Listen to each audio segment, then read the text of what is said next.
الرحيم لو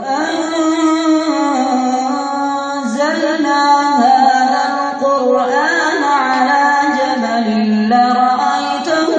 خاشعا متصدعا من خشية الله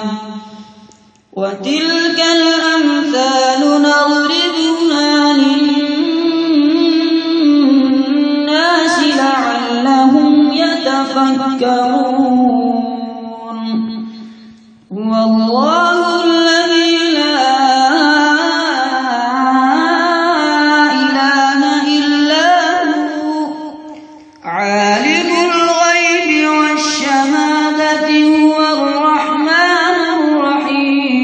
الرحيم هو الله الذي لا إله إلا هو